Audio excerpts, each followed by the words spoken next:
my first question is, what is a tree? What is a tree? Damn it. That's a tough one, actually. What is a tree?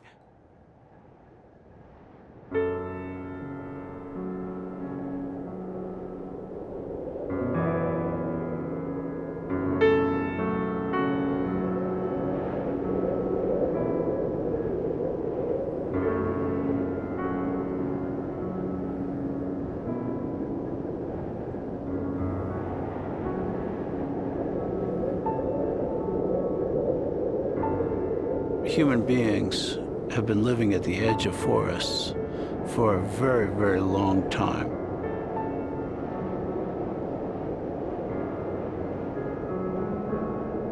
The edge of the forest is where we belong.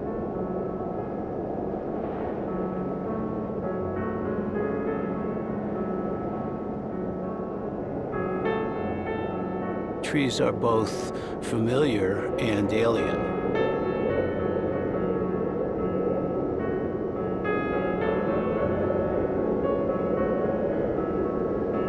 They don't go anyplace very fast, but they endure.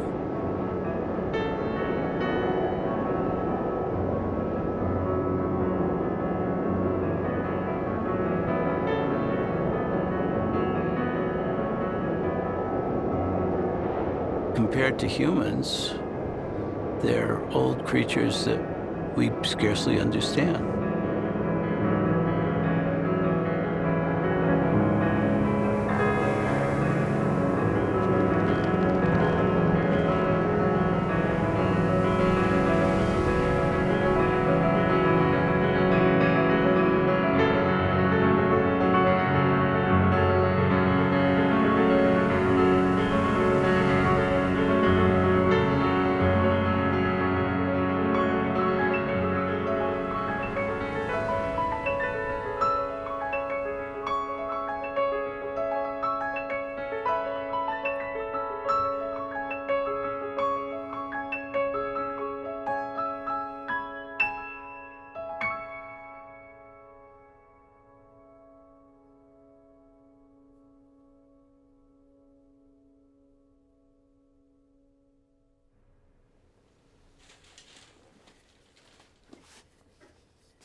The world of pines preceded the world in which humans could live.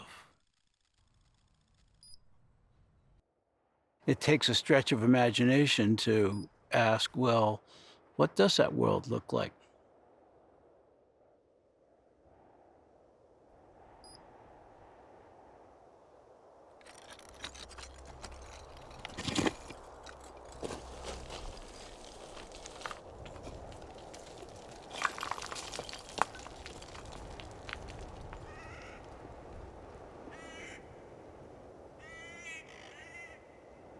We don't usually see them until they're a few years old.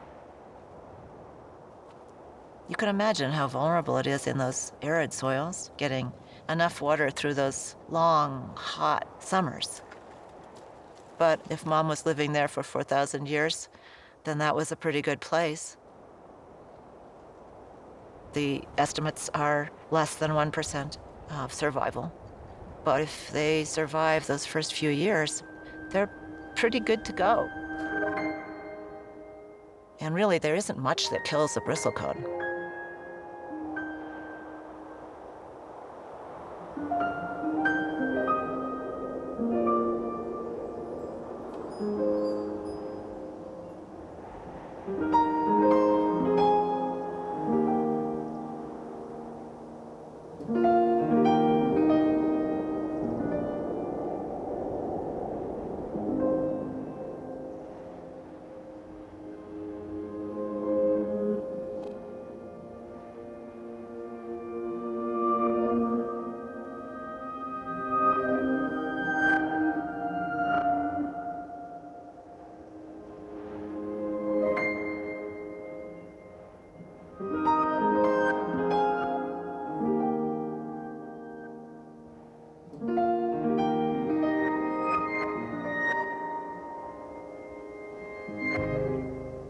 as an historical ecologist, I think a lot about times when there were trees but no humans.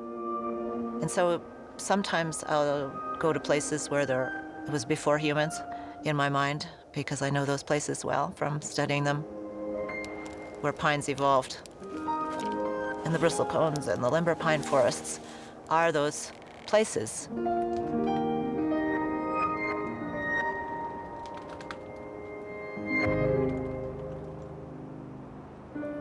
I am interested in trying to understand how these trees in a mountain environment tolerated historic natural climate change, because I think that can be useful for understanding what will come in the future. Through the growth rings of the wood, I can reconstruct the past climate, and I can know how they responded. So to see a 5,000-year-old tree and to think of how much it's endured and what it's able to persist under. In 5,000 years, there's been an enormous amount of climate change. They can't move to get away. They have to stay and face what comes. They're just perfectly adapted to be in one place.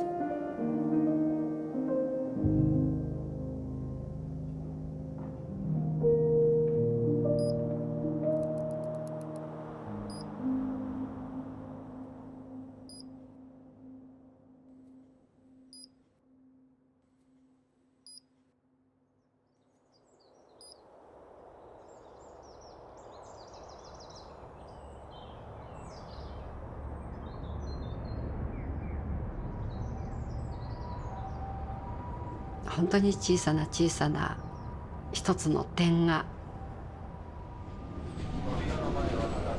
こんな大きな木になり、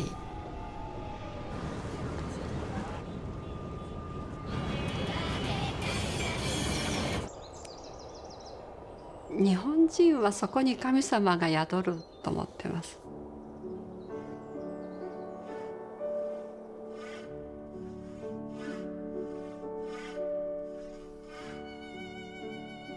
樹齢1000年っていう木をもう35年も前に移植しましたけれども、その時は木を見てその木の生命力、エネルギーですね、それをとっても強く感じたんですね。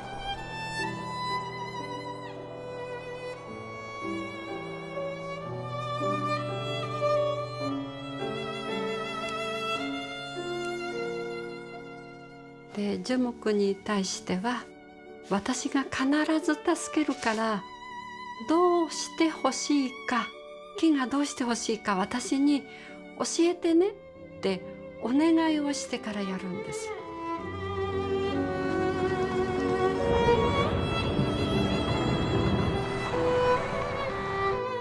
木をとっても大切に思う人たちは、木は私の家族である。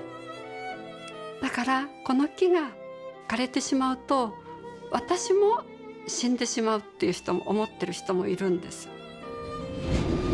で、おじいちゃまやまたご主人が大切に育ててきて、で私がこの木を、枯らしてしまったら同じおじいちゃまやご主人と同じお墓に入れない。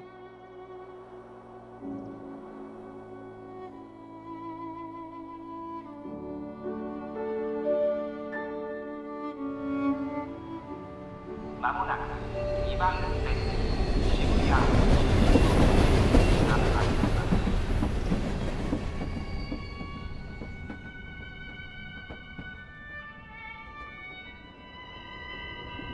まもなく終点です。ゲート手すりをご上げください。終点に近づきましたらスキーの先端を上げてください。自分がではなくて、私の力で木を直すんではない、木に教えをいただいて木に触らせていただきます。とっても嬉しく思っています。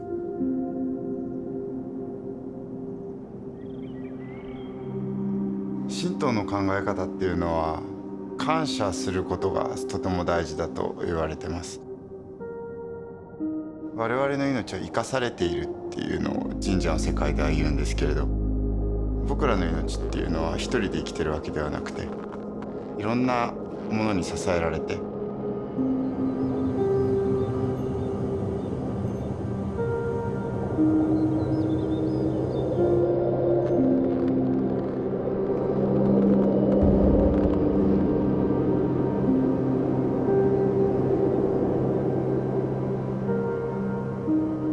もともと人間って日本は狩猟採集民族で、森の中に木の実取ったり、獣を取ったりして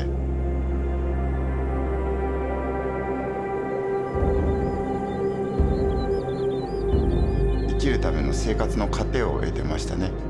だから生の恵みを得る場所と同時に、昔の時代ですから、何か獣に当たられて怪我をしてしまったら病院もない時代で死んでしまうかもしれない。だから森や山、海っていうのは生の恵みを得られる場所と同時に死の恐怖を与えてくれる場所でもあったわけで、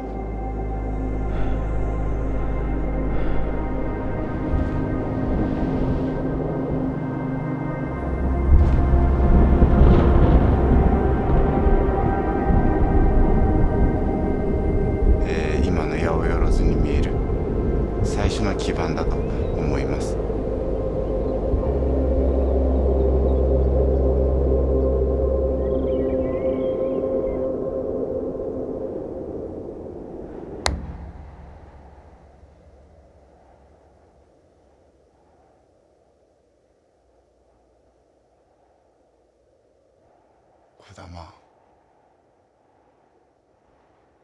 小玉、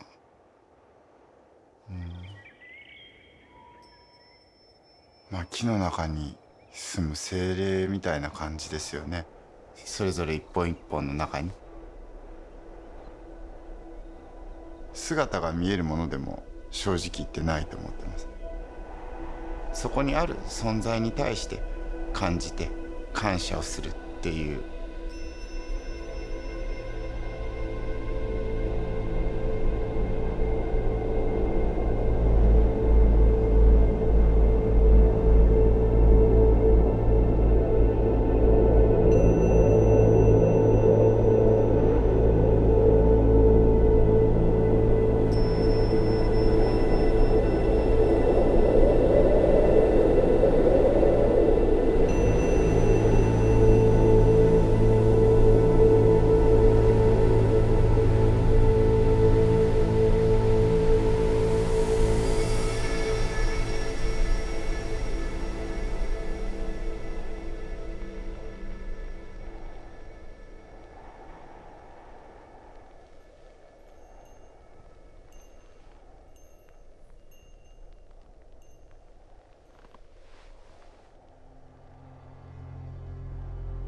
神社、お寺、神社の、境内に植えられている大きな木を、やはり神様として祀る、祈る、そういう習慣が古くからある。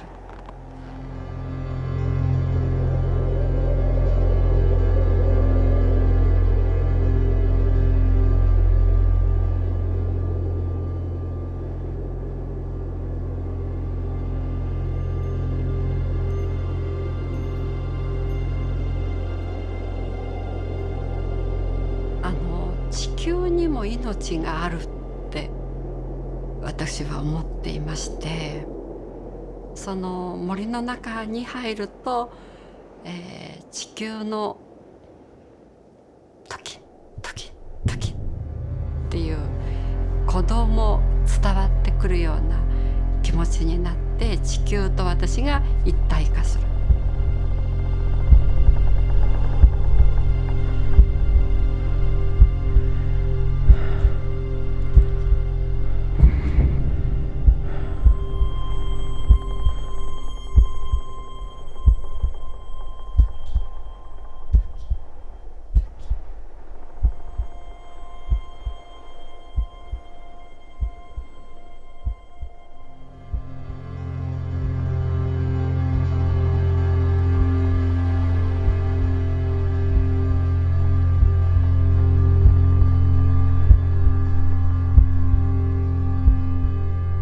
の中とかって超音波も出てるんですよ。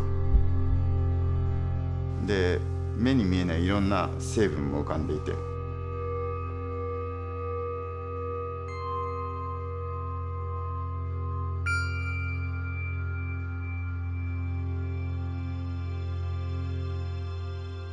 そういうのを全て吸収できるわけじゃないけれども、ちょっとでも近づけられるように、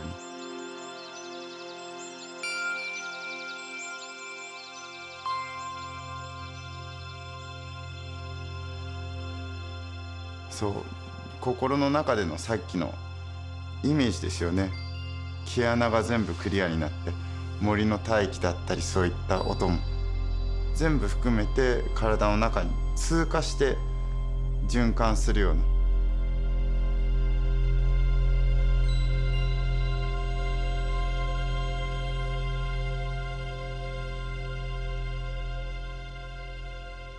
そういうイメージは持ちますね。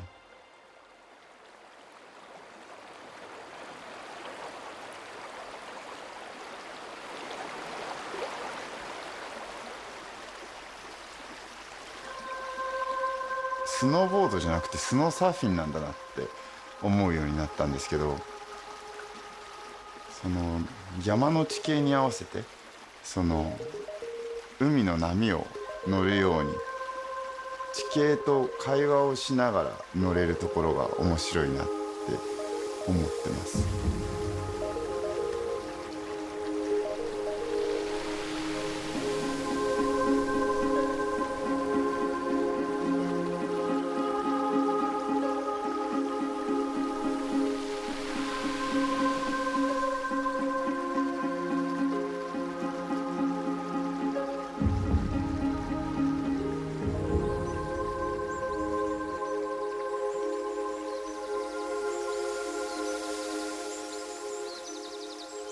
森の中で何か滑っててあっていう瞬間ってみんなあると思うんです。じゃあちょうどハイクしてちょっと上の木々の中で休んでる瞬間かもしれないし、自然の一部なんだなって感じる瞬間って、その瞬間じゃなきゃわからないから言葉で表現するのってとても難しいですよね。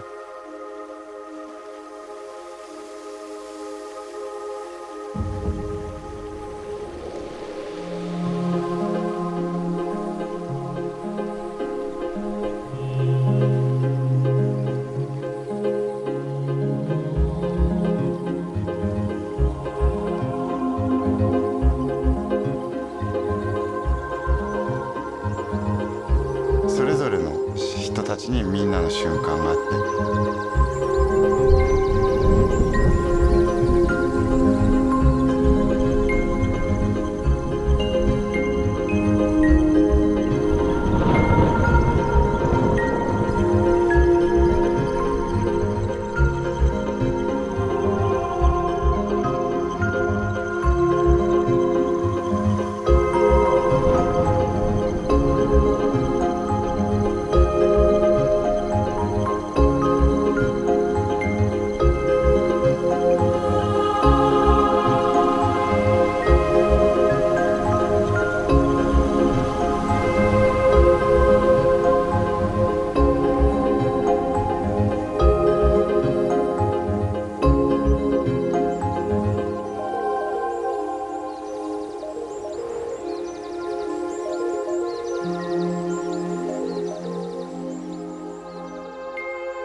was 7, and I was with my ski group, and I could remember them weaving through the trees, and I don't know what happened to me, but I just remember at one point being lost in the trees. And I just sat there wooing for a little while and realizing that I was alone.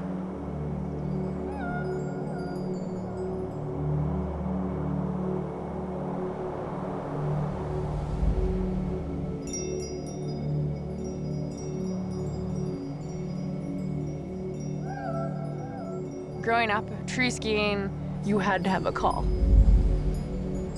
I a lot of times lose the person that I'm skiing with. And then all of a sudden, my friend will be like, "Hey," as like a signaling beacon. You'll get the reverberation from someone else. And then we know we're really close together. It's kind of a cool way of communicating through the trees without being able to see someone.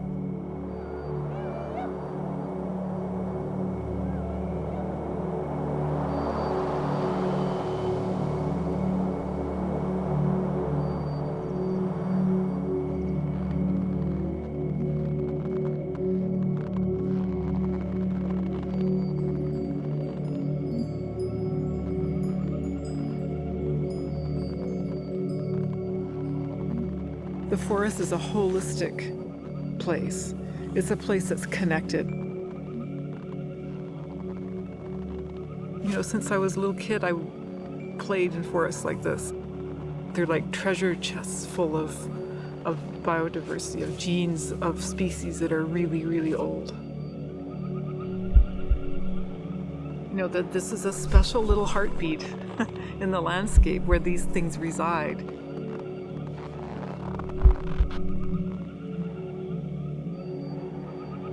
600 years is a long time. You know, it's 12 times as old as I am.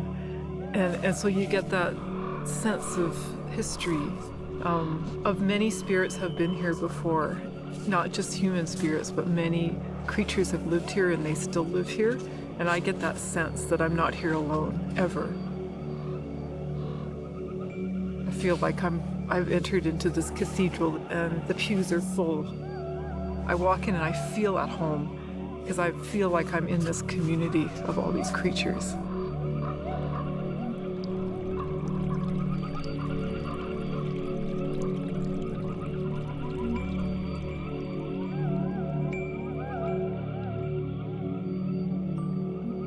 Pretty much every day of the year in the winter I ski in some way. I'm always in the forest. I don't think that I would have been a scientist unless I'd had these connections myself. Being out here is the source of that science. Let's label this branch with the C14 labeled gas, the radioactive gas, and the tree will take up that gas through photosynthesis. These are my people, and we're talking, and they're showing me things, and I'm saying, okay, I'll go study that. So yeah, it's a constant back and forth conversation between me and these guys. Oh, this is really hot. Oh wow, it's really, really, really labeled. If you go into an old growth forest and it's quite dark, it can be quite shady, and you can see little plants growing in the understory or seedlings that are kind of cropping up, and there's not a lot of light, so the big old trees are competing with those little seedlings for light. But they're able to live. Well, why is that? If they can't photosynthesize very well, how could they live?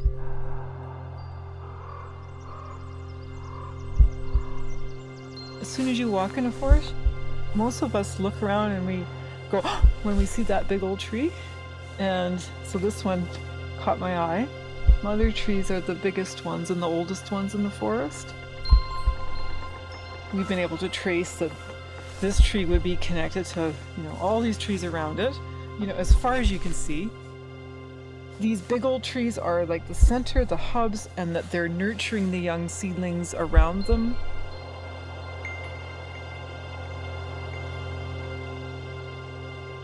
As the seed is germinating, the mother tree is communicating with the seed.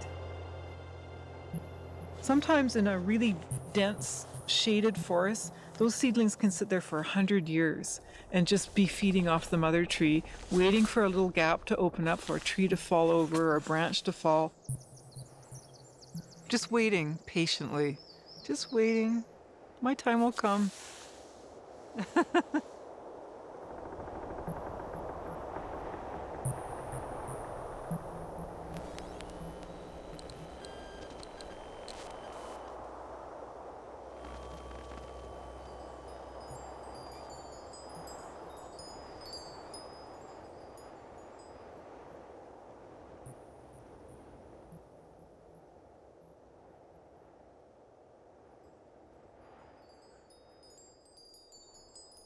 This fungal highway is kind of like a direct way to communicate. So you can think of the network as kind of like an internet or a bunch of telephone lines, and the trees will call each other up and say, hey, did you know that there's an insect over here? Or, hey, I got some extra nitrogen, do you want some?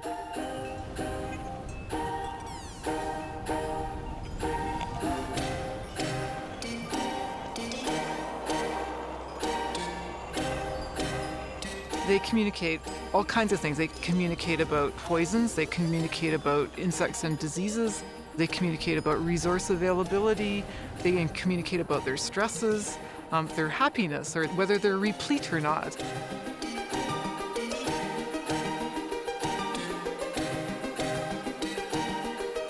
So when you're skiing through these forests, there's still this communication is going on between these trees in the winter. It's very much alive.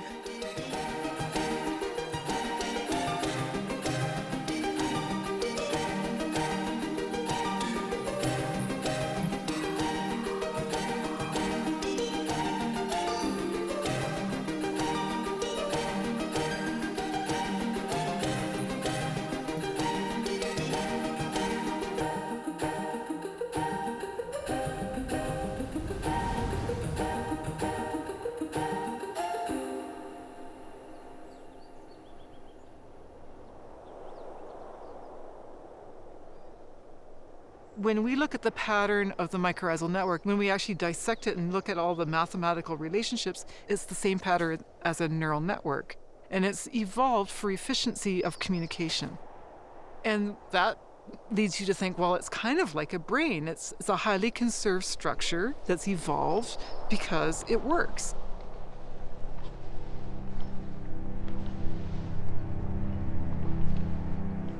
If you're to look for that, then that resides at the community level. It's not in the individual tree level, it's actually at the forest level. And then I started thinking about the materials that are moving through that network. When we look at the actual compounds, it turns out that some of them are exactly the same as neurotransmitters that are in our brains.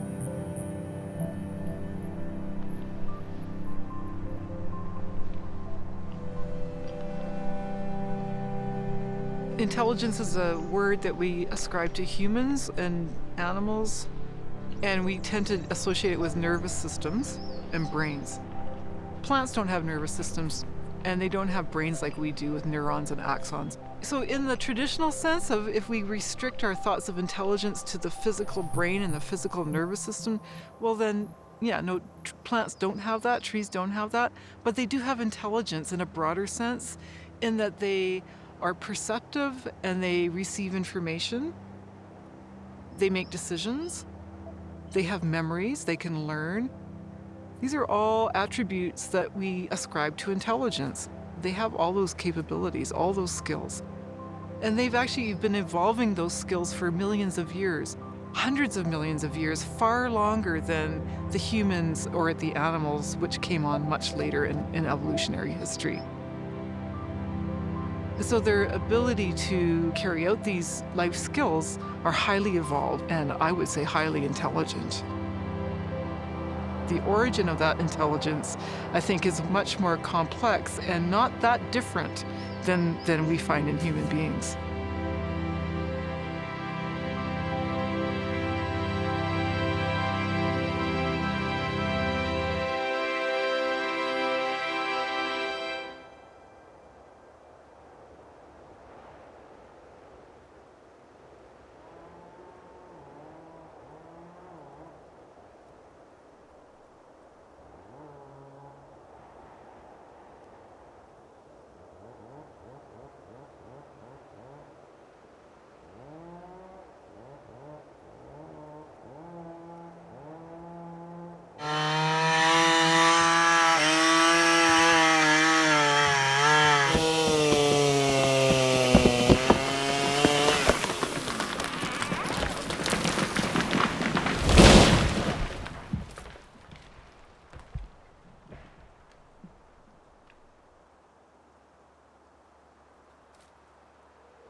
As we look at these old forests more and more, we realize that these are the biggest carbon storehouses in the world, really, our old growth forests. I think we need to say, is that where our values lie? Is that what the most valuable use of those forests is? Is it for a product that's been valuable to British Columbians for the last 100 years? Well, maybe that product is not going to be as valuable as keeping carbon in the ground and having clean water and clean air.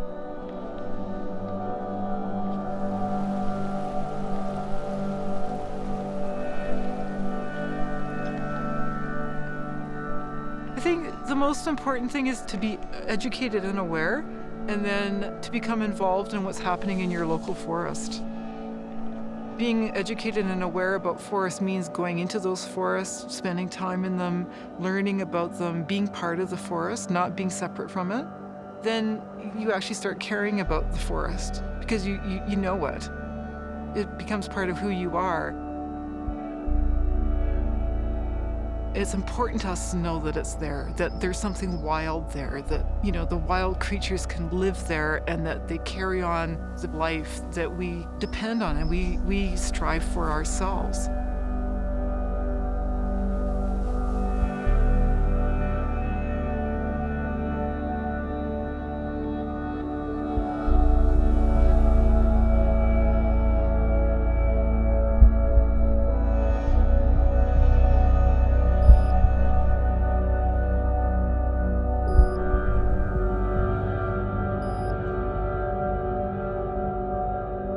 I marvel at being able to have stayed in one place. So to see a 5,000-year-old tree and to think of how much it's endured and what it's able to persist under.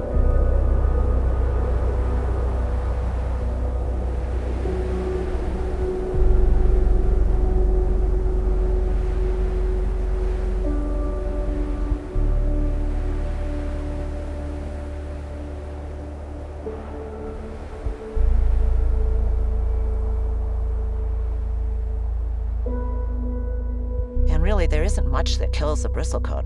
They basically just poop out and eventually topple over.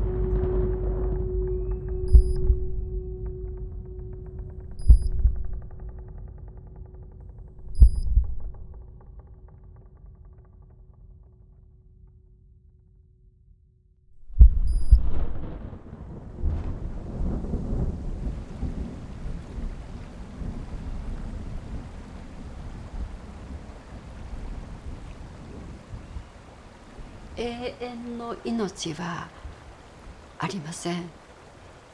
人も動物たちも樹木たちもいつか終わりが来ます。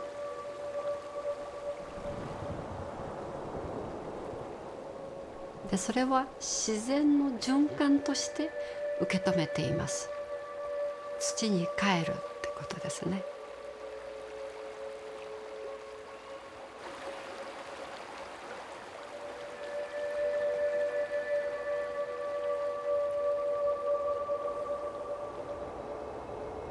だから一つの命が終わってまた自然に帰ってでまた次の命を育んでいくっ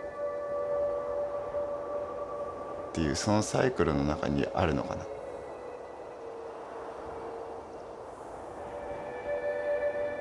The death of a tree is not the death of a forest, just like the death of a person is not the death of their community. Earlier today we saw a tree fall over. When that tree fell over, it starts sending signals to the neighbors around it. What we found out is that those dying trees start sending carbon. So they're sending their energy and I think their wisdom to the trees that are still alive around them so that the community can stay whole.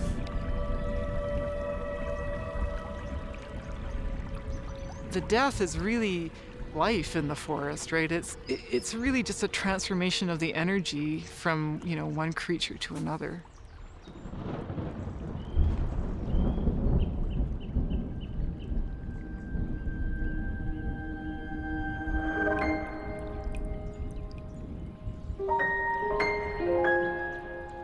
Okay, one last question. What do you think that we might be able to learn from trees? その前にぜひマイツリーを持ってください。そしてその木にいろんな話をしていただいて、自分の心の中の木を持っていただけば、私はその答えはおのずと出てくるような気がします。